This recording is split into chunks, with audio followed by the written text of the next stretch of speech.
فَإِذَا لَقِيتُمُ الَّذِينَ كَفَرُوا فَضَرْبَ الرِّقَابِ۔ اب یہ ہے آیت جو مشکلات القرآن میں سے ہے، اس کی وجہ کیا ہے کہ اس میں بھی ایک تقدیم و تاخیر ہے۔ تقدیم و تاخیر کا اصول میں بتا چکا ہوں، قرآن مجید میں ہوتا ہے اس کے آہنگ کی وجہ سے، اور غور کرنا پڑتا ہے کہ اس کی اصل ترتیب کیا ہے، اور اس سے پھر بات واضح ہوتی ہے۔ تو یہ قانون دیا جا رہا ہے، اسی کا حوالہ تھا سورہ انفال میں کہ اگر یہ پہلے سے بات نہ آ گئی ہوتی تو اے مسلمانوں، تم نے جو یہ قیدیوں کو ذرا فدیہ لے کر چھوڑنے کا فیصلہ کیا ہے، اس پر تم پر بڑی سخت گرفت ہوتی ہے اللہ کی، لیکن چونکہ یہ آیت آ چکی تھی اب وہ اس کی وضاحت میں کر دوں گا آپ کو۔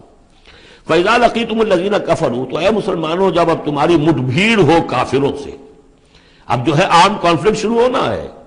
اب تلوار سے ٹکرائے گی، میدان میں تمہیں آنا پڑے گا، تو اس کا قاعدہ کیا ہے؟ فَضَرْبَ الرِّقَابِ، تو ان کی گردنوں کو مارنا ہے، پہلا کام یہ ہے، ان کی گردنیں مارو، انہیں قتل کرو۔ حَتَّى إِذَا أَثْخَنْتُمُوهُمْ، یہاں تک کہ جب تم ان کو اچھی طریقے سے کچل دو، ان کی طاقت ختم ہو جائے، فَشُدُّوا الْوَثَاقَ، پھر تم ان کو قیدی بنا سکتے ہو، پھر باندھو ان کو مضبوطی کے ساتھ۔ فَإِمَّا مَنًّا بَعْدُ وَإِمَّا فِدَاءً حَتَّى تَضَعَ الْحَرْبُ أَوْزَارَهَا، اور پھر چاہے تو انہیں اس کے بعد جو ہے تم چھوڑ سکتے ہو احسان رکھ کر بغیر فدیہ لیے، اور وَإِمَّا فِدَاءً، یا فدیہ لے کر، حَتَّى تَضَعَ الْحَرْبُ أَوْزَارَهَا، یہاں تک کہ جنگ جو ہے وہ اپنے ہتھیار رکھ دے، ڈال دے۔ اس میں ہے اصل میں تقدیم و تاخیر، یہ پہلے ہے حَتَّى إِذَا أَثْخَنْتُمُوهُمْ فَشُدُّوا الْوَثَاقَ حَتَّى تَضَعَ الْحَرْبُ أَوْزَارَهَا فَإِمَّا مَنًّا بَعْدُ وَإِمَّا فِدَاءً، یعنی یہ کہ جب تمہارا مقابلہ کافروں سے ہو تو پہلے مرحلہ یہ کہ ان کی گردنیں مارو، پھر جب ان کی قوت کچلی جائے پھر تم انہیں قیدی بنا سکتے ہو، جب تک کہ جنگ اپنے ہتھیار بالکل رکھ دے۔ اب اس کو سمجھ لیجئے کہ ایک ہوتی ہے بیٹلز، ایک ہوتی ہے وار۔ بدر جنگ تھی لیکن بیٹل کی نوعیت کی تھی، وار تو 6 سال تک چلنی ہے۔ Battle of Badr, battle of Uhud, battle of Ahzab, battle of Bani al-Mustaliq, battle بنا معلوم کتنی بیٹلز ہیں۔ یہ 6 سال تک مسلسل جنگ ہے، جس میں کہ تھوڑا سا وقفہ آیا صلح حدیبیہ کی وجہ سے، ورنہ تو جا رہا ہے۔ وار واز کنٹینیوئنگ، وار ابھی ختم نہیں ہوئی ہے، ایک بیٹل ختم ہوئی ہے، ایک مہم ختم ہوئی ہے، ایک لڑائی ختم ہوئی ہے، جنگ تو جاری ہے۔ حتیٰ تضع الحرب اوزارہا، جبکہ وہ جنگ اپنے ہتھیار رکھ دے، یعنی اس درجے وہ دین کا غلبہ ہو جائے کہ اب کوئی ریزسٹنس نہ رہے، تو پھر یہ ہے کہ چاہے تم ان کو چھوڑ دو فدیہ دے کر، اور چاہے تم ان کو ویسے بھی احسان سے بھی چھوڑ دو تو کوئی حرج نہیں، احسان کرو بغیر فدیہ دیے بھی چھوڑ دو تو کوئی حرج نہیں۔ لیکن جب تک کہ ابھی مقابلہ چل رہا ہے، اس وقت تک فدیہ لے کر چھوڑ دینے کے معنی کیا ہوئے کہ آپ نے کفر کو تقویت پہنچائی۔ جو آج جنگ کر کے یہاں کرنے کے لیے آئے تھے ان میں سے 70 مارے گئے، اچھا وہ تو کفر کا ایک بازو تو ٹوٹ گیا، لیکن یہ 70 جو تمہاری قید میں آئے تھے اس کو تم نے فدیہ لے کر چھوڑ دیا، تو یہ بازو دوبارہ جا کر تم پر حملے کے لیے تیار ہو جائے گا کہ نہیں؟ لیکن چونکہ یہاں پہ اب اس کا معاملہ ججمنٹ کا، واقعتاً دشمن کی کمر کچلی گئی ہے یا نہیں، یہ ہے ججمنٹ کا معاملہ۔ تو حضور نے اگر یہ سمجھا کہ کمر کچلی گئی ہے تو اس کے اوپر پکڑ نہیں ہو سکتی۔ اجتہاد جو ہے، اجتہاد کا اصول یہ ہے کہ اجتہاد میں مخطی بھی ہو تو اسے اجر ملتا ہے، اور مصیب ہو تو دوہرا اجر ہے۔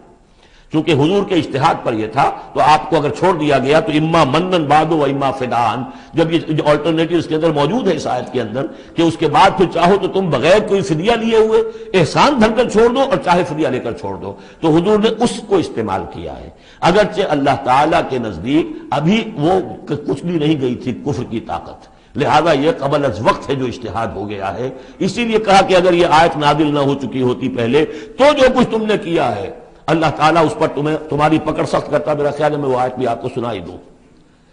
اس لیے کہ یہ بہت مشکل مقامات میں سے ہے، بڑی مشکل سے لوگوں کی سمجھ میں آتی ہے۔ یہ دیکھیے، یہ آیت نمبر 67 سے سنا رہا ہوں۔ ما کان لنبی ان یکون لہ اسرا حتی یسخن فی الارض، وہی لفظ جو یہاں آیا ہے حتی اذا اسخنتموہم حتی یسخن فی الارض، کسی نبی کے لیے یہ روا نہیں ہے کہ وہ کوئی قیدی بنا لے جب تک کہ زمین میں پوری طریقے سے خونریزی نہ ہو جائے اور کفر کو کچل نہ دیا جائے۔ تریدون عرض الدنیا، تم دنیا کا ساز و سامان چاہتے ہو کہ یہ فدیہ دیں گے رقم آئے گی، واللہ یرید الآخرہ، اللہ کے نگاہوں کے سامنے آخرت ہے۔ اللہ عزیز الحکیم، اللہ عزیز اور حکیم ہے۔ لولا کتاب من اللہ سبق، اگر یہ اللہ کی طرف سے وہ کتاب پہلے آنا چکی ہوتی، حکم، اب یہ کتاب کے معنی پھر وہی حکم ہے یہاں پر، اللہ کی طرف سے پہلے یہ آیت جو ہے جو اس حکم پر مبنی ہے وہ نازل نہ ہو چکی ہوتی، لَمَسَّكُمْ فِيمَا أَخَذْتُمْ عَذَابٌ عَظِيمٌ، تو جو کچھ تم نے لیا ہے اس پر تمہارے اوپر بڑی سخت گرفت ہوتی ہے اللہ کی طرف سے، لیکن چونکہ وہ تھی فَكُلُوا مِمَّا غَنِمْتُمْ حَلَالًا طَيِّبًا، تو جو بھی اب تمہیں غنیمت ملی ہے اسے کھاؤ حلال، اس کو حلال اور طیب سمجھتے. یہ ہے اس آیت کا مطلب. جب تمہارا مقابلہ ہو دشمنوں سے تو گردنیں مارنا ہے پہلا کام، پھر جب پوری طرح کچل لو، طاقت کچھ نہیں گئی کفر کی، تو پھر قیدی بھی بناؤ. فَشُدُّوا الْوَثَاقَ حَتَّى تَضَعَ الْحَرْبُ أَوْزَارَهَا، جب جنگ بالکل ختم ہو جائے اور گویا کہ وہ ہتھیار ڈال دیے جنگ نے، ڈگ ڈال دیے، اب کوئی طاقت نہیں رہی کفر میں، پھر تم چاہو تو ان کو فدیہ لے کر چھوڑ دو، چاہو تو بغیر فدیہ کے بھی چھوڑ دو، کوئی بات نہیں، اب کوئی خطرہ نہیں، اس لیے کہ انقلاب آ چکا اور مستحکم ہو چکا، اب ان کے کیے کچھ نہیں ہوگا.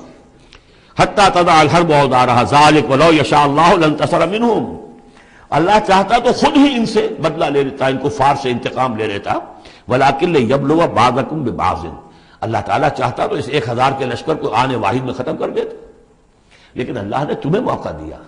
تمہاری آزمائش کی، تمہارے صبر کا امتحان لیا. لیکن اللہ تعالیٰ امتحان لیتا، جانچتا ہے بعض کو بعض کے ذریعے سے. وہ 1000 کے لشکر کے ذریعے سے ان 313 کے استقامت کی، ایمان اور استقامت جو ہے اس کی آزمائش ہو گئی.